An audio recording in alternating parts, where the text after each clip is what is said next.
are feeling its effects. From New York City to Philadelphia and D.C. and as far south as North Carolina and Georgia, officials now warning families to stay indoors even if they're healthy. Everybody, I don't care if you're 15, 55, or 85, everybody should be avoiding outdoor activities. The images are stunning. The sun shrouded as it rose above Manhattan this morning. At Tuesday's Yankees game, stadium lights illuminating the thick haze. Late today, officials postponing tonight's games in New York and Philadelphia. Wow. This time-lapse from Earth Camp showing conditions growing even worse through the day. Lower Manhattan blanketed in orange.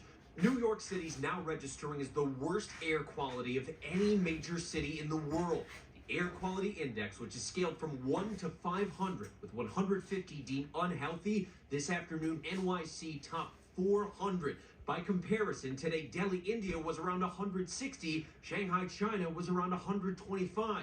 The hazardous air here extending upstate to cities like Syracuse. So many once again donning the same masks they've worn through the pandemic. This could kill us. This could literally kill us. These are very, very fine bits of matter that can get inhaled very deep into your lung tissue.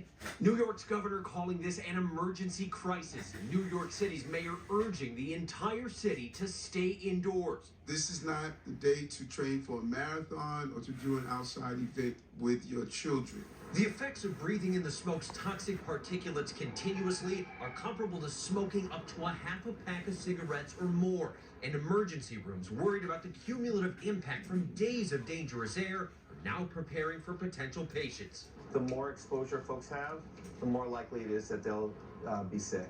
The low visibility even delaying flights in and out of New York City area airports. At one point, the average flight to LaGuardia delayed nearly 2 hours. More than 6 million acres have already burned in what's shaping up to be Canada's worst fire season on record. The White House today pressed on the situation. It is yet another alarming example of the ways in which the climate crisis is disturbing our lives and our communities. And with hundreds of fires still burning out of control, that smoke will just keep coming.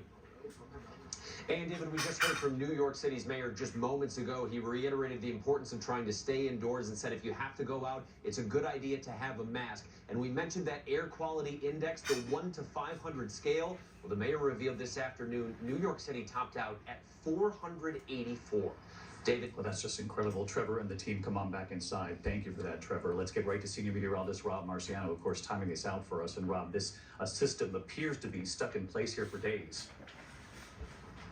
Yeah, that's the problem, David. I mean, these are difficult to predict as it is. We typically need a big system to clear things out, and we're just not getting it. So we still have these alerts that are up for 16 states. There you see it. These are issued daily, so they'll probably be re-upped tomorrow. And here's that blocking pattern you mentioned, the omega block, that H you see in the flow around. It looks like the Greek letter omega. That one is a tough one to break down, and we've had it for days. We're going to have it for a couple more days, and the flow around the front side of that brings that smoke down from Canada. So this is our smoke simulation, and the red dots, that's the actual ground measurements of unhealthy, very unhealthy, or hazardous air in places like Hartford, New York City, Scranton, Syracuse, and back through Philly, and probably D.C. tomorrow. You see the flow kind of brings things down I-95 tomorrow in the morning. Our nation's capital could be shrouded. And then the backside of this continues to bring things down on Friday for places like Pittsburgh and, say, Dayton, Ohio. So a lot of this smoke, in spots, David, at least, will be with us through the weekend.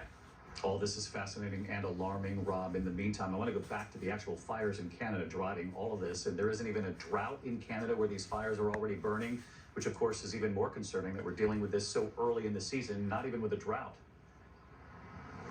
Yeah, well, I mean, we've had some heat the past couple of weeks, and obviously this early in the spring, we've got some fuel, so that hasn't helped much. And certainly climate change with the extra warmth, you can certainly link wildfires being amplified by that. There's also some studies that claim that these blocking patterns are exacerbated by climate change as well. What we also know for fact is that 50% of the people in Canada, 50% of the fires in Canada are started by people. That number is even higher here in the States. So that is a very bad combination for a huge chunk of North America. Yeah, David? We all have to be extremely careful in these times. Rob Marciano, thank you for that tonight.